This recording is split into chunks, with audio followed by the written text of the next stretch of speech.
Start. जाने अनजाने इंसान तमाम किस्म की तरंगों से घिर गया है विराम। ये तरंगे तकनीक की हैं विराम। ये हमारी ज़रूरतों में शामिल होने वाले उपकरणों की हैं विराम। ये हमें दिखती नहीं हैं पर हमें देश दुनिया की सैर पर ले जाती हैं विराम। हर वक्त हमारे इर्द गिर्द घूमती टहलती इन तरंगों का हमें तब तक कोई आभास नहीं होता जब तक कोई यह नहीं बताता कि ये असल में मौजूद है विराम। जब कोई इस बारे में सतर्क करता है कि ये हमारी सेहत से खिलवाड़ कर रही है, तब हम चौंक कर इस पर गौर करते हैं विराम। जैसे इधर देश में चर्चा उठी है कि मोबाइल की 5G तकनीक कहीं लोगों के लिए खतरा तो नहीं बन रही है विराम। इसीलिए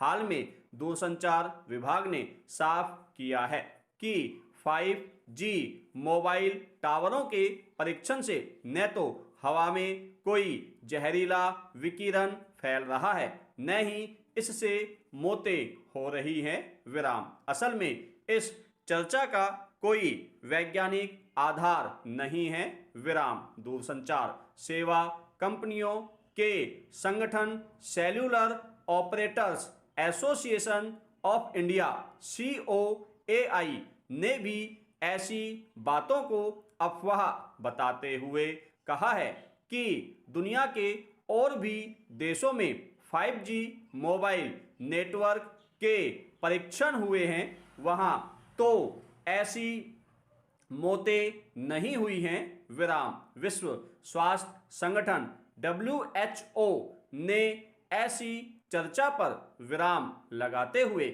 स्पष्ट शब्दों में कहा है कि कोविड-19 से 5G तकनीक का कोई सरोकार नहीं है विराम। कोरोना विषाणु मोबाइल नेटवर्क और रेडियो तरंगों पर सवार होकर एक स्थान से दूसरे स्थान तक पहुंच जाए, ऐसा वैज्ञानिक तौर पर संभव नहीं है विराम। यह तो सच है कि कोरोना से वे देश भी त्रस्त हैं जहां 5G मोबाइल नेटवर्क का कोई परीक्षण तक नहीं चल रहा है विराम। पैरा सवाल कई हैं, लेकिन मोबाइल विकिरण से होने वाले नुकसान को साफ तौर पर स्वीकार नहीं किया जाता है विराम। इसके पीछे दूरसंचार कंपनियों का दबाव भी हो सकता है विराम। यह भी हो सकता है कि ऐसा किया गया तो मोबाइल इंटरनेट और फोन सेवाओं में मुश्किलें खड़ी हो जाएं विराम। गौरतलब है कि हमारे देश की सरकार भले ही मोबाइल विकिरण के दावों को स्वीकार नहीं करती, लेकिन कुछ उदाहरण ऐसे मिल चुके हैं जिनसे नुकसान के दावे सच प्रतीत होते हैं विराम। अगस्त 2016 में तत्कालीन सूचना प्रौद्योगिकी और संचार मंत्री ने लोकसभा को बताया था कि वर्ष 2013 से 2015 के बीच 3 साल में देश में 108 मोबाइल टावर तय सीमा से अधिक विकिरण फैलाते पाए गए विराम। इसके लिए संबंधित दूरसंचार कंपनियों पर जुर्माना लगाया गया विराम। उन्होंने आंकड़े देकर बताया था कि 2013 में 72, 2014 में 24 और 2015 में 12 मोबाइल टावर ज्यादा विकिरण उत्सर्जित करते मिले थे विराम।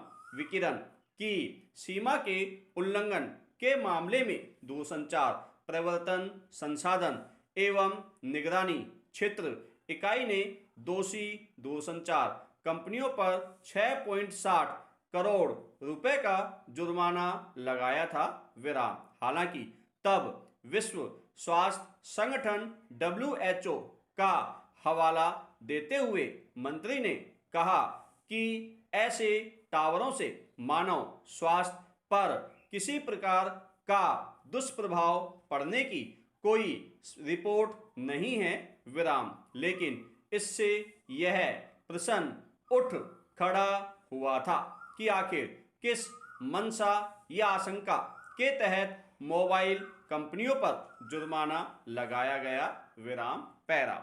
विकिरण के मामले में दूरसंचार कंपनियों के एक झूठ का भंडाफोड़ अखिल भारतीय आयुर्विज्ञान संस्थान एम्स में हुए शोधों के नतीजे के आधार पर एक अखबार ने किया था विराम। अखबार ने लिखा था कि एम्स ने इस संबंध में सरकार द्वारा प्रायोजित शोधों का विश्लेषण किया तो पता चला कि एक अध्ययन में मोबाइल विकिरण से ब्रेन ट्यूमर होने की आशंका जताई गई है विराम।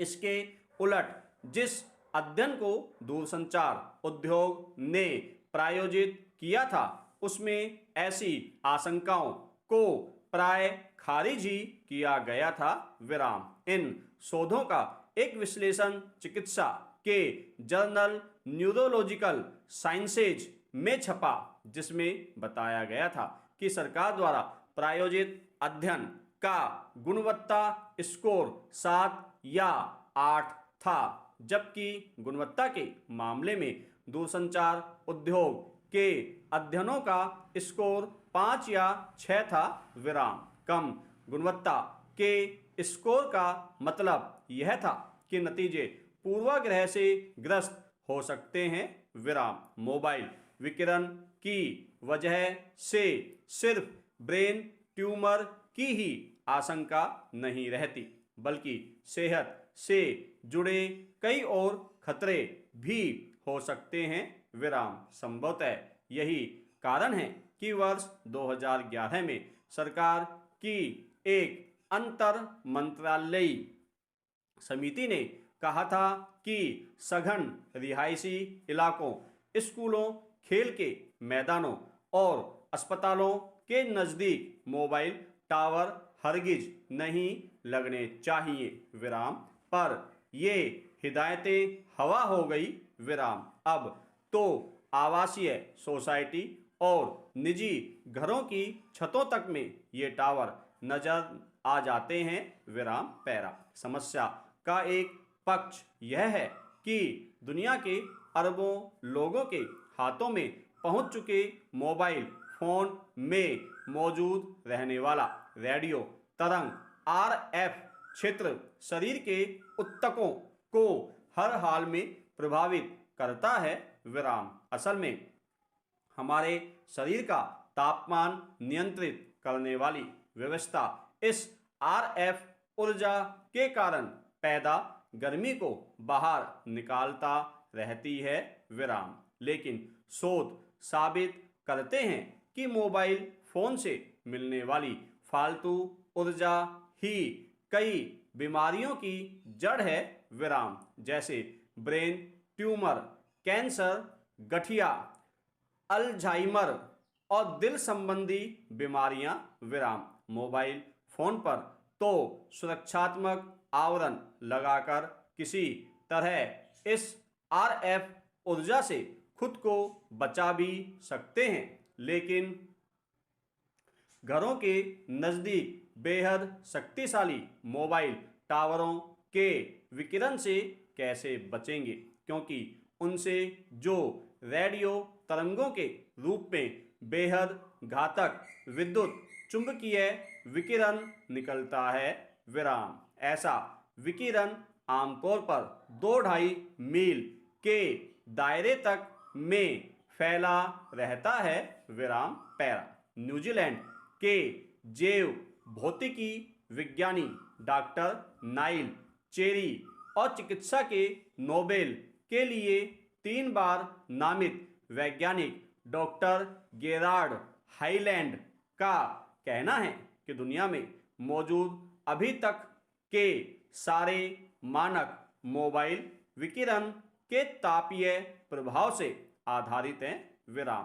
पर इस विकिरण से तो गैर तापीय प्रभाव भी पैदा होता है विराम। यह प्रभाव हमारे शरीर की कोशिकाओं और डीएनए के लिए खतरा पैदा करता है विराम।